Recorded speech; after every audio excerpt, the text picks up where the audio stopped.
time we turn to former governor of the great big state of Alaska, Governor Sarah Palin.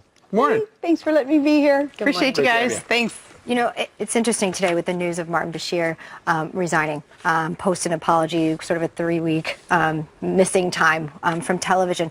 And we want to talk about your book, Good Tidings, in the segment. You say something here that I think is applicable to Martin Bashir. You said, if you live and love this world, you will be hurt. Oh, yeah. Obviously, his comments were hurtful and wrong. Do you think resigning is enough? He did apologize. He resigned instead of being fired. Is that enough? What's your reaction to that news? Well, my role was to accept his apology and be humble enough to, accept it and move on.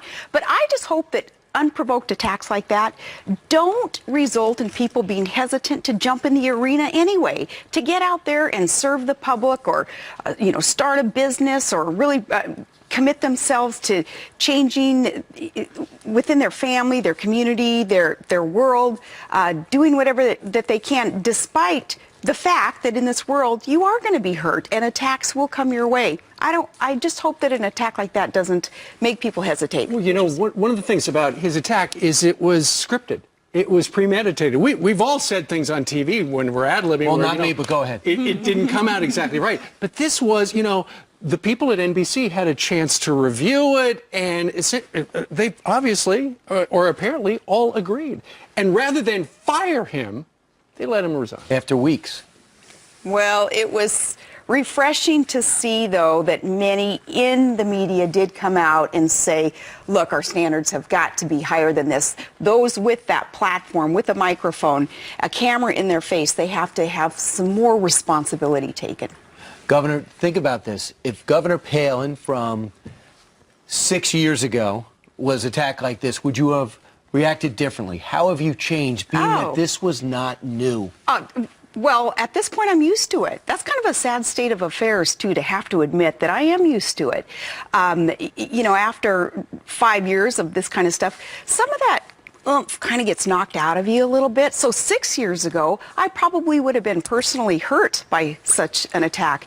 Now, no, I look at it as it's kind of par for the course, and just, again, hoping that that doesn't make those who have not yet been under attack like that hesitate to get out there anyway and try to change the world. It's a strong message. Unfortunately, there's a double standard with conservatives, and in particular conservative women, wouldn't you feel? Sure, that's obvious. That's obvious. And as I've said before, I think the target of the attack is usually more significant than what the attack, the articulated words used, actually are, and that's part of that double standard. Right. Did you hear from the National Organization for Women? Haven't heard from one feminist. Did you check your voicemail?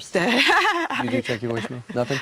I'm sure they're getting to it. Yeah. So, Governor, the whole thing, you're able to shake it off. The fact that he resigned, your main point you want to get out is people should go out and give their opinion, but stop with the personal attacks. How is that ever going to benefit you?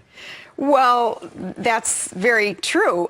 This, of course, some of the attacks go beyond the personal attacks. As I've said too, though, Brian, when it comes to me personally, I do feel like I can handle it. I feel kind of calloused, and but not in a bad way. But heaven forbid, Martin Bashir or anybody else come out against somebody who cannot defend themselves and perhaps aren't. Then you'll go. Oh, then I'll go Gloves ballistic on that person. Yeah. Absolutely. Gloves are off, heels are on, and I'll really say what I want to say. Sure. we can count on that. Yeah, exactly. Quick word about Obamacare, if we can segue just a little bit. I thought it was significant that yesterday it became clear that Senator Harry Reid, the majority leader in the House, has exempted his staff from Obamacare. Well, these Obamacare supporters who continue to pick the winners and losers, it's all the more reason that the electorate get out there and start campaigning for true public servants who understand that Congress is not to be above the law. That's a dictatorship that would be embraced if we continue to go down this road with some of these select few in Congress who would, as I say, pick the winners and losers. In the meantime, Joe Blow American is suffering. They are. But you know what? You're going to bring good tidings to everybody, even if you are suffering. I love this book, Good Tidings, Great Joy, by the governor. And, I alluded to it earlier, and it's got such great message in here, not only about forgiveness and being bold about what Christmas means to you, but it has your stories in here, great recipe. Tell everybody a little bit more about that. I love this book so much because it's not my message. It is the message, the universal message of Christmas, which is real hope. It's not that dopey, hopey, changey stuff coming out of Washington that's a bunch of BS. This is real hope. Remember, the angel had told Mary when she was under these less than ideal circumstances, the angel said, "Fear not.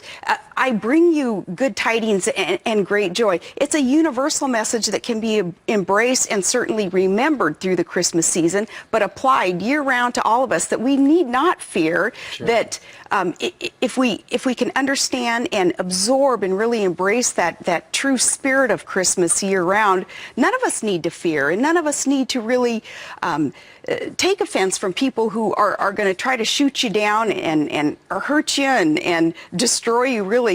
Instead, hold on to that real hope, and then the world is going to be a better place. It is a better place. The book is resonating. How many copies did you sell sign yesterday at Liberty University? Oh, man, we lost track, but there were 10,000 students there at Liberty University. That's great. Well, you know what I think an incentive was, though? The president of the university, President Falwell, had told the students, "I'll give you an excuse tardy if you stand in line." Well, and, no wonder. My goodness. And And before they stood in line. It was a blast. Yeah. We're just a couple of weeks away from Christmas. What does former Governor Sarah Palin want for Christmas? Oh, my goodness. Santa might be listening. No, at this point in my life, I just want everybody happy and healthy around me to have that wonderful, rowdy Christmas that we always have in our family up there in Alaska. Everybody come over to my house and ice skate and eat a ton of good comfort foods and just have a blast. And we do it every year, so I anticipate we'll do it again this year. That's great. Oh. Know what that means? Gift certificates. That's what I think. Gift cards. You want gift cards. We can lose a gift certificate. We do,